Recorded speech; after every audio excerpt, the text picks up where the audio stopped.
At my birthday dinner, my aunt revealed the college fund my parents hid for years.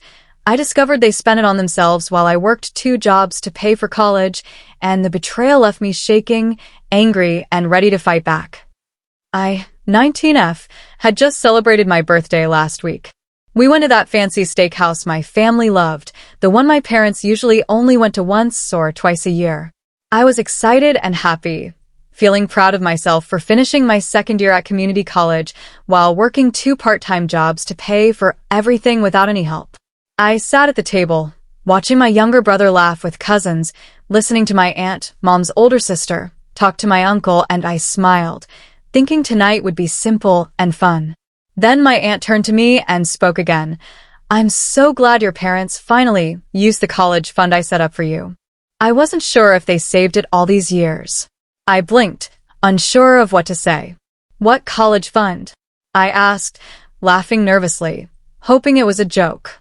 But the room fell silent. My aunt's smile dropped. "The one I set up for you when you were born," she said slowly, glancing at my mom. "I put in $5,000 to start it and added every year until you turned 18. Your mom and dad were supposed to manage it for you when you got older." I looked at my parents. My mom pretended to inspect her glass of wine. My dad tried to laugh and change the topic, saying, "Well, let's not talk about money here." But my cousin, ever curious, pulled out his phone and said, "Wait, didn't you post a screenshot once, Aunt Marie, when you made your last deposit?" She nodded, handed him her phone, and within seconds, he found it. A screenshot from 2 years ago showing the account had over $78,000. My stomach dropped. My hands shook. My heart felt like it was sinking. I turned to my parents, voice quiet, and asked, "Where is it? Where did it go?" Still silence. I got up and left the table, feeling shocked and betrayed. I thought I was just worried about picking dessert, but instead I learned my parents had access to tens of thousands of dollars that were supposed to be for my college, and they never told me. After leaving, I sat in my car, shaking, not driving home, just driving away. My old 2006 Corolla, the car I bought with babysitting money and a little help from my grandma, barely worked. The AC was broken, the engine light always on, and every turn made a strange noise like the car was crying. But it was the only thing that let me juggle college and 2 jobs every day. That night, I texted my cousin and asked him to send me everything he had. He sent 6 screenshots from Aunt Marie's Facebook posts I had never seen. One post from when I was 17 said, "Just made the second-to-last deposit into my niece's college fund. So proud of the woman she's becoming. I hope this makes her life a little easier one day."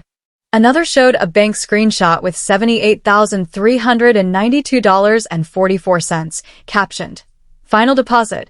Can't believe she's graduating next month." I kept my promise, sis Redditors. Now it's up to you. 2 days later, my parents cashed out the entire fund. They used it for house renovations, new appliances, and a new truck while I worked 2 jobs just to pay for college. I felt angry, sad, and confused all at once. By Sunday morning, I couldn't keep it inside any longer. My dad was watching a documentary, my mom scrolling on her tablet, and my little brother making a smoothie that sounded like it was trying to eat itself. I stood in front of them, my voice calm but strong, and said, "I know you emptied the college fund." The room went silent. My mom's face tightened, my dad sat straighter, and neither of them spoke. I pulled up the screenshots, showing every deposit, every date, every dollar. $78,000 gone. I told them how Aunt Marie had spent nearly 2 decades saving that money so I could have a better future, and how they lied to both of us, taking it for themselves instead. My mom tried to spin the story, saying the money was for the family, not just me, and my dad said I was not ready to handle that kind of money. I stayed calm, listing every sacrifice I'd made, every job, every sleepless night, every time I had skipped meals or worked extra hours to pay for college, while they watched and lied. I told them that Aunt Marie knew everything now, that she had the screenshots, and that they would be hearing from her lawyer soon. I felt both angry and relieved at the same time, knowing I was finally speaking the truth out loud. I left the house and went straight to Aunt Marie's place. She opened the door without saying a word, just hugged me tight, holding me like she knew how much I needed it.